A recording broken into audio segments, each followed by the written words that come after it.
সবার কত যে হবে লড়তি,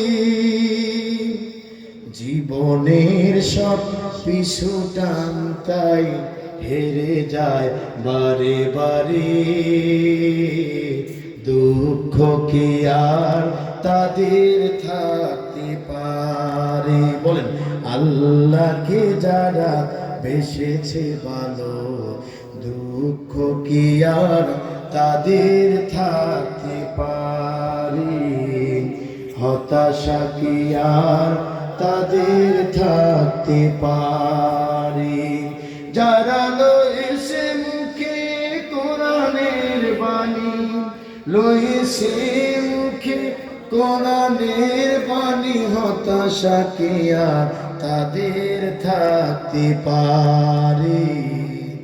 দুঃখ কি আর তাদের থাকতে পারে? আমার ভাইরা, দীর্ঘ সময় কথা বলেছি, কষ্ট পেয়েছেন আপনারা? রাগ করেছেন? রাগ করেন না, আমরা তো বছরে 2-1 আসি, এর বেশি আসতে পারি না। আপনারা আমাদের জন্য দোয়া করবেন। অনেক দূরের পথ পাড়ি দিয়ে আগামীকাল ঢাকার এক গুরুত্বপূর্ণ পয়েন্টে তাফসীর মাহফিল হবে ইনশাআল্লাহ। ইনশাআল্লাহ বলেন, যেন সেখানে মন ভরে এ জাতির মুক্তির কথাগুলো বলতে পারি, এই তৌফিক যেন আল্লাহ দান করেন, বলেন আমিন।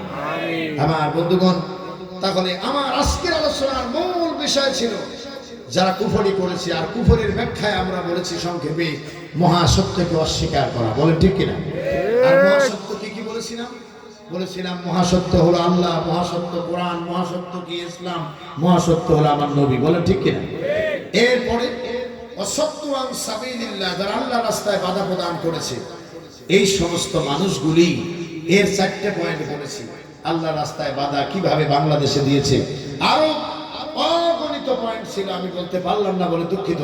তার সঙ্গে এই লোকগুলো যদি মারা যায়, তওবা ব্যতীত মারা গেল, অর্থাৎ ফিরে আসতে পারলো না এই পথ থেকে, এই মানুষগুলো যদি মরে যায়, আল্লাহ বলছেন আমি আল্লাহ তাদের মাফ করবো না। তাহলে কবরের ভিতরে নামায় দিয়া কোরআন বিদ্বেষী, ইসলাম বিদ্বেষী, আল্লাহর বিধান লঙ্ঘনকারী কবরে নামায় দিয়া, হুজুর দিয়া, বুকে হাত দিয়া, দোয়া পড়ায় দিয়ে আল্লাহর নামে নবীর দলে দিয়ে দিলে কোনো কি নাজাত পাওয়ার সম্ভাবনা আছে? চিল্লায় বলেন আছে? সুতরাং হুঁশিয়ার হয়ে যাই আমরা। আজকের আলোচনা থেকে শিক্ষা গ্রহণ করে বাস্তব জীবনে আমল করার চেষ্টা করি। সকলে দুরূদ ইব্রাহিম পড়ুন। আল্লাহুম্মা সাল্লি আলা মুহাম্মাদ ওয়া আলা আলি মুহাম্মাদ কামা সাল্লাইতা আলা ইব্রাহিম ওয়া আলা আলি ইব্রাহিম ইন্নাকা হামিদুম